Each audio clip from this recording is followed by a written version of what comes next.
அஸ்ஸலாமு அலைக்கும். மனசுக்கு ரொம்ப பிடிச்சவங்க கிட்ட சண்டை போடுங்க, கோபப்படுங்க, அழ வைங்க, பேசாமல் இருங்க. ஆனால் உடனே சமாதானம் ஆகிவிடுங்க. ஏன்னா சண்டைக்கு பின் வரும் சமாதானத்தில் தான் அளவுக்கு அதிகமான அன்பும் பாசமும் இருக்கும்.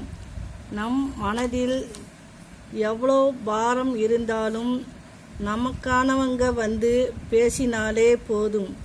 பாரம் கூட பஞ்சு போல லேசாக மாறிவிடும். அன்பை விட இவ்வுலகில் அழகு ஒன்றும் இல்லை.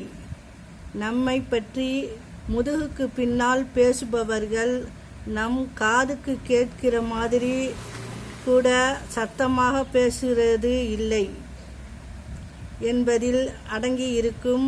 நம் வெற்றி மாற்றமும் இல்லை, மகிழ்ச்சியும் இல்லை. விதி வரைந்த பாதையில் என் வாழ்க்கை பயணம். அஸ்ஸலாமு அலைக்கும்.